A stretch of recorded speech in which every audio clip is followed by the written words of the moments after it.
campers. For those of you who don't know me, my name is Kelli Quist, and I'm a massage and fascial stretch therapist here in Minnesota, and I work with the Minnesota Twins. This year's camp is shaping up to be one of the biggest and best ever.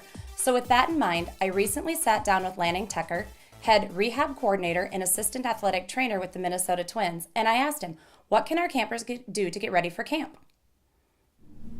Lanning, when you and I talked the other day about what sort of things we would incorporate for the campers, you suggested some functional movement exercises. What is a functional movement exercise, and when would the campers incorporate them into their routine?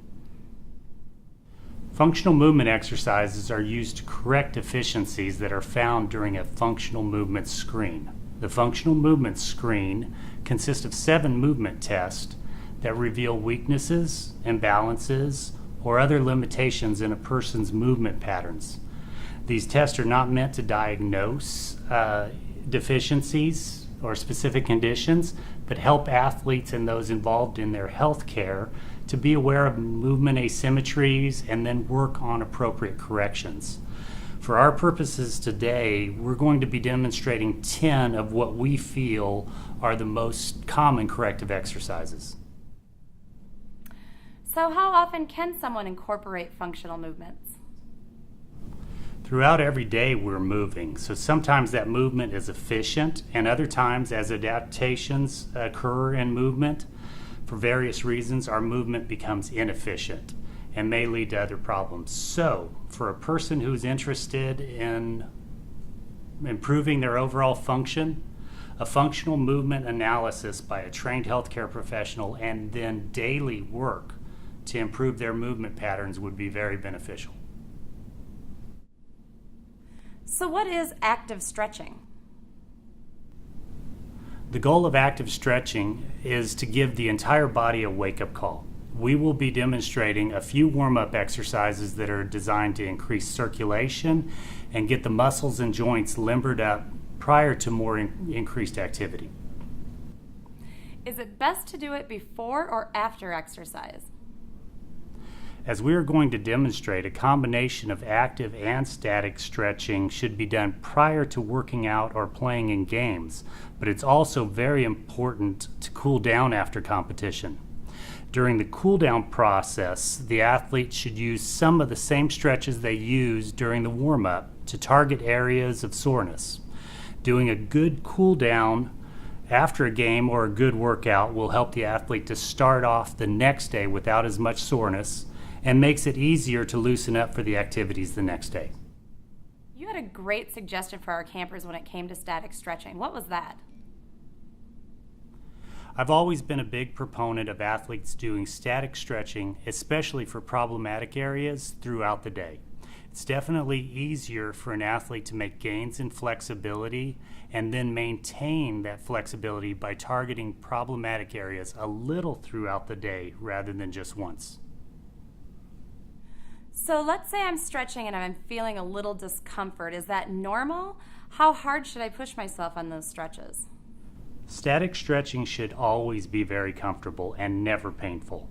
The old adage, no pain, no gain, definitely does not apply to static stretching, and in fact, an athlete can leave a stretching session less flexible than they began by pushing to a point of pain.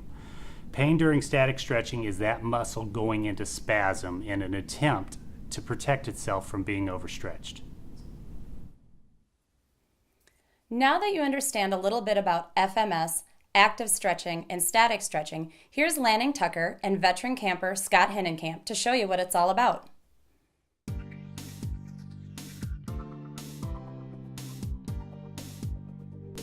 The first corrective exercise we're going to talk about and demonstrate is a single leg lowering exercise. In this exercise, the athlete would hold one leg up on the table or a wall, a door jamb, anything similar to that, and lower the opposite leg. The leg up in the air is getting a good hamstring stretch as well as all of the posterior hip muscles.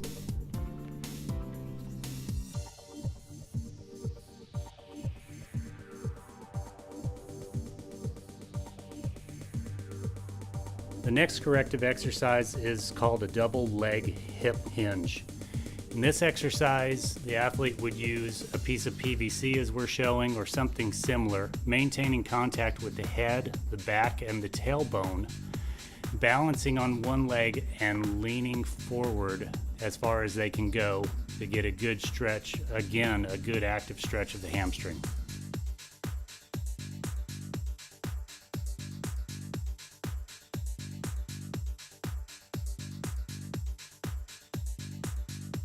The next corrective exercise we decided that was very important is a hurdle step sequence. In this exercise, the athlete is balancing on one leg, grabbing their opposite knee and rotating across their body, and then back to get a good stretch of both the posterior hip muscles as well as also opening up the hips to get good hip mobility. The next corrective exercise is a hip flexor stretch from a half kneeling position. Using a bat or something similar, the athlete would lean on one knee, lunge forward to get a good stretch on the quadricep and all of the hip flexor muscles.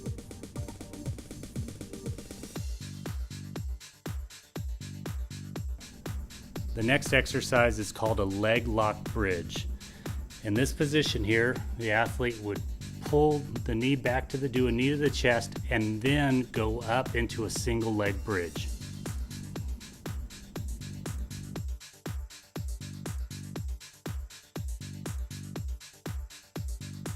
The next two corrective movements that we're going to talk about is a toe touch progression.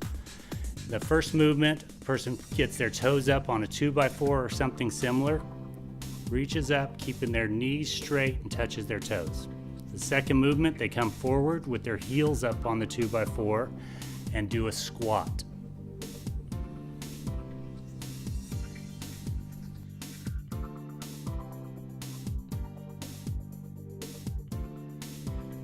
Moving into the upper body functional movement exercises, the next exercise is a wall sit and reach. In this position, person's in a butterfly with their back, their tailbone, head against the wall. Arms make contact, elbows, forearm, everything makes contact with the wall as they raise and lower their arm. The athlete should really feel this stretch in the chest muscles, all the anterior shoulder muscles.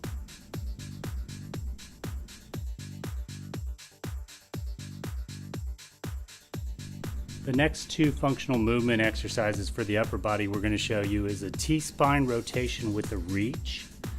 In this one, the athlete's leg is up on a medicine ball, towel roll, something similar. Their bottom leg, they're locking that knee in place. And they're rotating, externally rotating, doing a diagonal pattern, following their hands with their eyes to get a good total upper body stretch.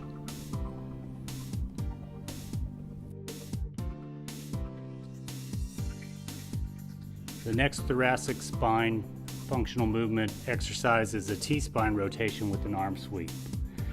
In the same position, the athlete maintains contact with their fingers as they go from an externally rotated position to an internally rotated position to stretch out the thoracic spine and all the shoulder musculature.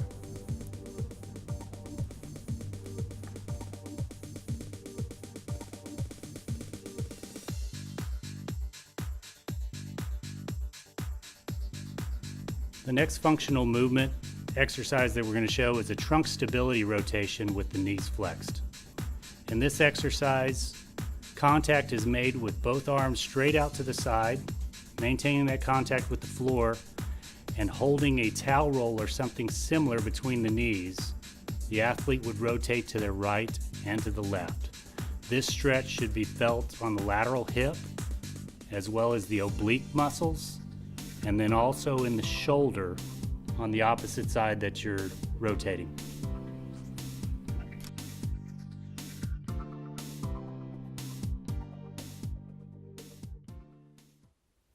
Now that you've seen some of the FMS exercises, Scott and Lanning are going to go outside to target field and show you some of the active stretches and static stretches.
All right, fantasy campers, it's a wrap from here at Target Field. I want to say thank you to a few of the people that have helped me out today. Thanks to Scott Hinnenkamp, our fantasy camper who came out and gave his time today. Thank you so much to Lanning Tucker, athletic trainer and rehab specialist for the Minnesota Twins, for his expertise. To John Wright for coming out with video today of J&K Creative, and to Jay Korn for coming out and running sound. Thank you all so very much. I hope this video has inspired you to start your own fitness and exercise routine prior to coming to camp. I look forward to seeing you there. I hope you've enjoyed our video. If you have any questions or concerns, please feel free to contact me at 612-387-8163. Or you can find me on the web, todaystoouchmn.com. I'm really looking forward to seeing you all in Florida.